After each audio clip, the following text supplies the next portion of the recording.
8h42. Eduardo Costa e Júnior Moreira participam da conversa de redação nesta quinta-feira. Você, ouvinte Itatiaia, também pode opinar pelo WhatsApp do jornalismo, 99996-7074.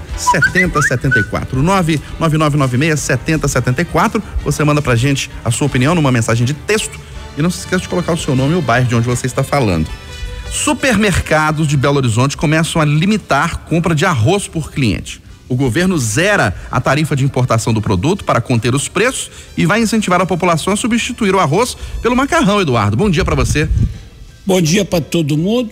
Já tem muita gente que eu conheço fazendo isso, né? Substituindo. Aliás, essa é uma técnica que os mais pobres usam sempre, a substituição dos produtos. Um amigo meu que trabalha em televisão na área técnica disse hoje que só está comendo carne de porco e frango, porque não dá conta de comprar a chã de dentro, o alcatra no preço que está. E no que toca a essa questão dos alimentos, eu ontem à tarde ouvi em Itatiaia, eu me senti representado, meu caro Eustáquio. Eu clamava há uma semana por alguma coisa, por alguma manifestação efetiva de preocupação das autoridades. Então foi bom ouvir o nosso Loli dizendo que, embora a reunião da Câmara tivesse durado pouco mais de 20 minutos, o assunto foi tratado. É legal. Esse é um assunto, sim, de vereador. E foi ótimo saber com os amigos de Brasília de que o governo federal tomou duas atitudes que, no meu jeito de ver, de leigo, de simples contribuinte e de longe, eu dou nota 1000 para o governo. São as duas coisas que a gente pedia. Uma, o Ministério da Justiça pedia aos dois extremos, aos supermercados e à indústria da produção de alimentos, que expliquem a alta dos preços. Com isso o governo não está interferindo, não está dando canetada, nem está mandando prender ninguém, mas expliquem o que está acontecendo. Esse é muito legal. E a outra atitude, aquela outra lembrada pelo Júnior, com o nosso endosso total, zerar a alíquota de importação. Pau que dá Chico, dá Francisco. Vocês querem ganhar mais dinheiro exportando, tudo bem, é livre mercado, só que a gente vai trazer o arroz do Paraguai. E foi para isso que eu liguei hoje para um dono de supermercado e falei para ele assim, de onde que pode vir o arroz mais facilmente? Ele falou, Paraguai, produz muito. E eu perguntei, vai resolver essa decisão do governo? Ele falou, muito provavelmente, em pouco tempo vai baixar o preço. Aí eu falei para ele, e a soja? Aí ele falou, aí é que mora o problema. Eustáquio Ramos, Júnior Moreira, ouvintes da Itatiaia. Me disse esse senhor que são coisas que a gente não fica sabendo, que Minas Gerais tem só uma indústria, o nome dela é Cargill, só uma indústria que produz o óleo de soja. Só uma indústria.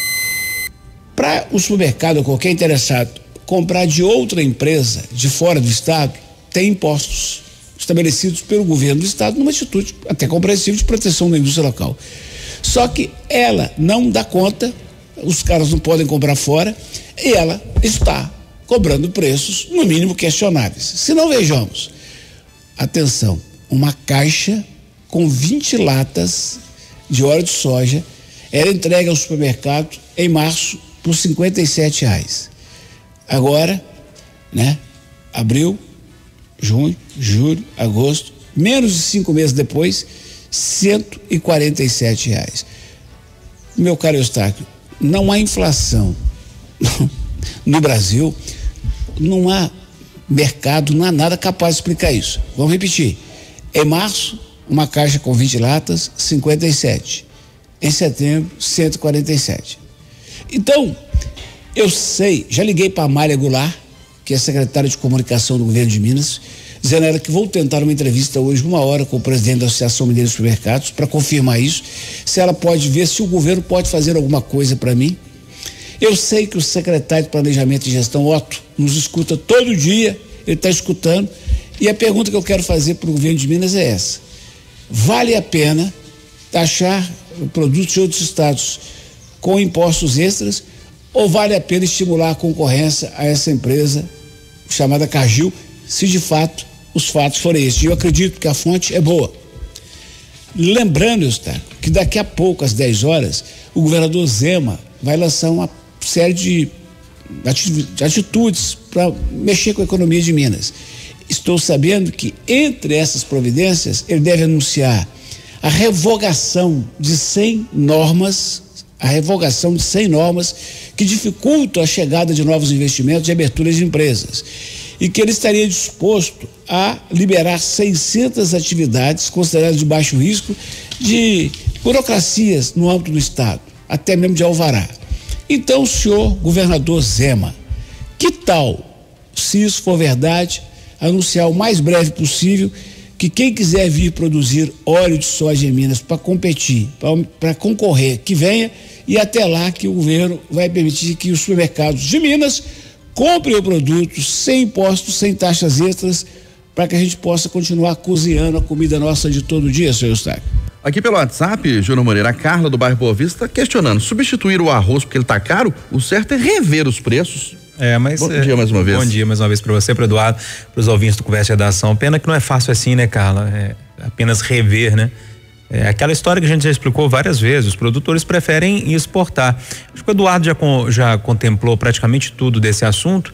Eu cantava essa pedra aqui ontem no Conversa, né? Que lá no governo federal eles estudavam essa questão de tirar as taxas de importação. Eu acho que a melhor medida que poderia ser feita, olha, a gente tem uma taxa de importação para proteger a nossa indústria. Aí a nossa indústria resolve vender para fora porque ela paga mais. Tira a taxa e deixa o produto entrar aqui a preço competitivo. E aí vamos ver. E tomara que isso fique para sempre.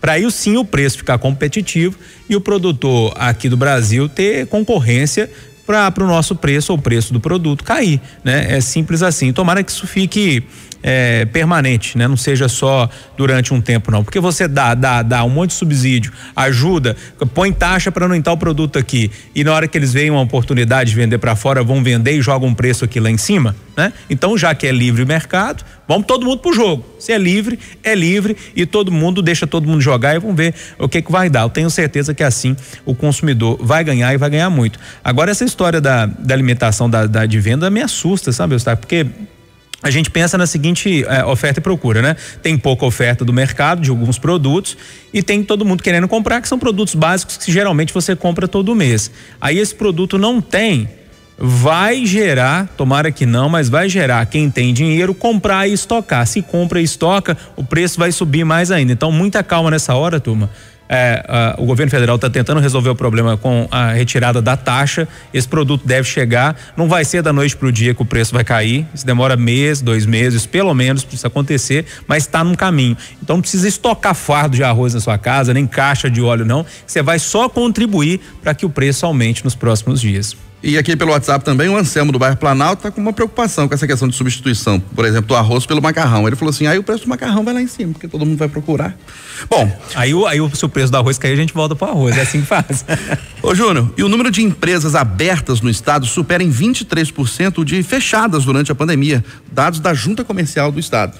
Eustáquio, eu fiquei assustado quando eu vi esse dado, eu falei, olha, não estou entendendo isso, né? Estava ouvindo a matéria do Cleber Ribeiro sobre o assunto.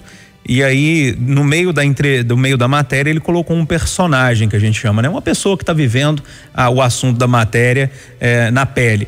E esse rapaz explicava exatamente isso. Olha, perdi o emprego, não tinha perspectiva de arrumar outro, fui empreender, virei MEI. E aí me explicou muita coisa, né?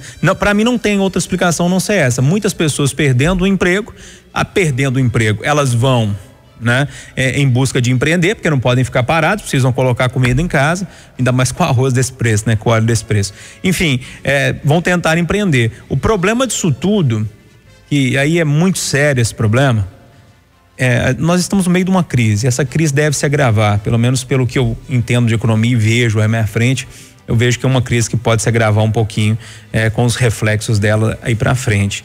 Essas pessoas geralmente essas pessoas pegam o dinheiro que elas receberam de multa rescisória, de acerto, que a gente chama, né? E investem nessas empresas, enfim. Aí precisa comprar um computador, ou precisa comprar um utensílio se vai cozinhar, enfim, precisa investir. Então, geralmente usam esse dinheiro. E aí vem um dado que me preocupa muito aqui no Brasil, que mesmo fora de crise, independentemente de crise ou não, 80% das micro e pequenas empresas desaparecem no primeiro ano. Então essas pessoas, tomara que não, mas isso pode acontecer, essas pessoas gastaram o dinheiro empreendendo e pode ser que essas empresas não vinguem. Depende muito da escolha, de estudo, porque geralmente quando a pessoa pega um dinheiro e está meio desesperada, ela não pensa muito para aprender, né? Logo vai fazendo o que vem na cabeça, não pede um estudo, não vai atrás do Sebrae para tentar uma ajuda, não contrata a consultoria, vai no peito e na raça para aprender, né? E geralmente quando você vai no peito e na raça, você aprende, pode dar certo, mas também pode dar errado. E mais uma vez, esse dado fora de crise já me preocupa, imagina agora na crise, 80% das micro e pequenas empresas desaparecem, ou seja, essas pessoas não vão ter o dinheiro e também não vão ter o meio de buscar mais dinheiro e ainda assim com o desemprego aumentando. Sei não, um problema muito sério. Ô Eduardo, te surpreendeu esse número? O número de empresas abertas maior que o número de empresas fechadas? O Conversa hoje tem uma troca de gentilezas, porque há pouco o Júnior disse, o Eduardo me contemplou, eu devo repetir, o que eu tinha armado para falar, ele disse. Eu só me permitiria acrescentar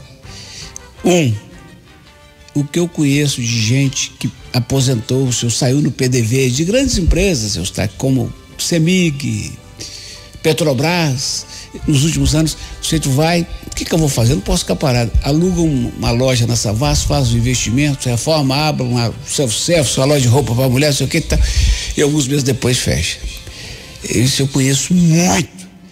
E o outro comentário é que eu não consigo, nas poucas conversas que tem, né, porque eu não estou rodando muito, eu não consigo encontrar ninguém otimista com o cenário do fim do ano. Portanto, todo cuidado é pouco, está aqui. Só mais uma opinião pelo WhatsApp ainda sobre o nosso primeiro tema, sobre a questão do preço dos alimentos. A gente está falando aqui do arroz, do óleo, do macarrão. A Aparecida de Ibirité está falando o seguinte: com o preço do óleo também nas alturas, a gente vai fazer macarrão sem óleo? Como? Ô Eduardo. Aqui, deixa eu falar com ela. Substitui pela gordura de porco. Segundo o meu médico, doutor José Cupertino, a melhor opção é a velha e boa gordura de porco. Eduardo Costa, o ministro da Economia Paulo Guedes diz que salário de R$39 mil no alto escalão do funcionalismo público é muito baixo. Esse é o teto de salário do funcionalismo no país. Eu preciso contextualizar, porque eu sei que eu vou desagradar muita gente com o que eu vou dizer daqui a um minuto. Antes de chegar lá, outro dia eu escutava o Marcelo Beckler no Rádio Vivo, e o Marcelo Beckler, correspondente da Itatiaia em Barcelona, dizia que os salários lá são muito mais próximos uns dos outros que no Brasil. E salvo engano, às vezes eu estou errando nesses números, porque é cabeça da gente, né? Salvo engano, ele disse que um salário mínimo na Espanha, notadamente lá na região da Catalunha, lá na Barcelona, é de 1.000 euros. E aí a gente fala, pô, então 6 conto. Eu falei, mas as coisas também são vendidas em euros. Mas ele disse que uma pessoa só, como parece que é o caso dele, com 1.500 euros, vive bem. Aluga uma pezinha e tal, vive bem em Barcelona. E que ocorre que lá, numa universidade, a pessoa que serve o cafezinho ganha 1.000 euros. E o professor universitário ganha 2.500 euros. Então, essa é a contextualização que eu quero dizer.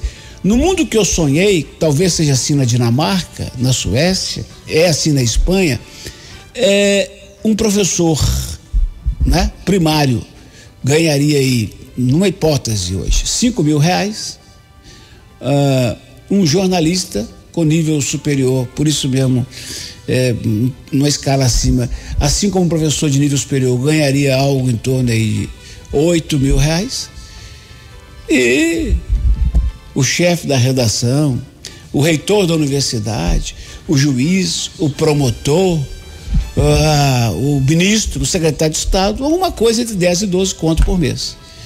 Para o mundo ser mais igual.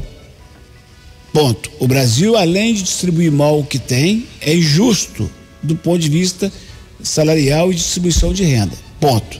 Dentro da realidade brasileira, Eustáquio, que eu conheço muita gente no serviço público, especialmente no judiciário legislativo, de carreira média, o curso superior aqui, ganhando 30 conto, não é pouca gente. Você não conhece, Eustáquio? Sim. Você não conhece, Júnior? Demais. Considerando que um cara bom numa empresa hoje, ele ganha muito mais do que 39 mil, quando ele é bom mesmo e tem cargo importante, eu fecho a prosa dizendo o seguinte: eu sou contra todo e qualquer penduricalho, mas um advogado de média competência, com uma causa que ele ganhar de 4 que ele ganha no mês, ele tira mais do que o salário que um juiz ganha hoje, da ordem de 30 conto. Outra coisa que eu quero dizer, eu não topo ser nem secretário do Zema e nem ministro do Bolsonaro com 30 conto por mês. Eu acho que não, tá doido. Não, eu prefiro ganhar um pouco menos na Itatiaia. Não dá. Por isso, depois dessa volta toda, sabendo que eu vou chatear muita gente que ganha muito pouco, eu vou dizer que eu concordo com o Guedes. E você, Júnior Moreira? O Guedes falou uma verdade, né?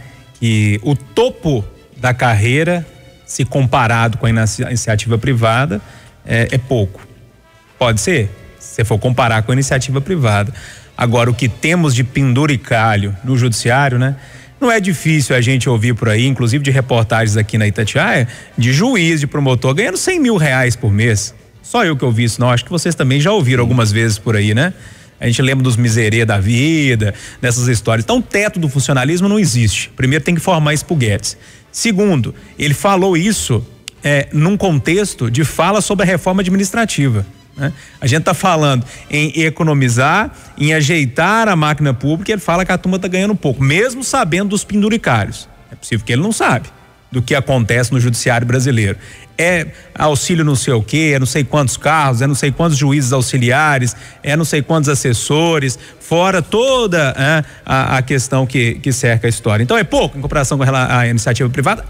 Mas os penduricários deixam isso tudo muito pesado pro bolso do brasileiro. É mais uma daquelas frases que vão entrar para a história com o Guedes, né? Ele já falou que funcionalismo ou funcionário público é parasita, que empregada doméstica ia pra Disney, e agora falando que R$39 mil é pouco. Pode ser pouco em comparação com a iniciativa privada, mas é muito dinheiro para tirar do bolso do cidadão que ganha 80, 100, tem que viver com R$300 por mês. Star, sim? Eu preciso dizer isso. Ótimo que o Júnior lembrou. Quando eu digo que eu não topo ser secretário do Zema ou ministro do Bolsonaro com 30 conto, eu esqueci de falar que o secretário do Zema entra pro conselho da CEMIC, da CODEMIC, da PRODES, da não sei o quê, e como tivemos no governo passado, caso concreto no secretário Pimentel, passa dos 100. Da mesma forma que o ministro do Bolsonaro vai para Itaipu, vai para Eletrobras, vai para não sei o quê com os conselhos e também não ganha isso. Então, essa discussão é muito complicada. É muito complicada. Mesma coisa que eu estou com Ramos na Itatiaia. Uma coisa é o salário preto no branco e outra é a manutenção desse âncora na casa. Custa caro. Um abraço. Um abraço, Eduardo. Um abraço, Júnior.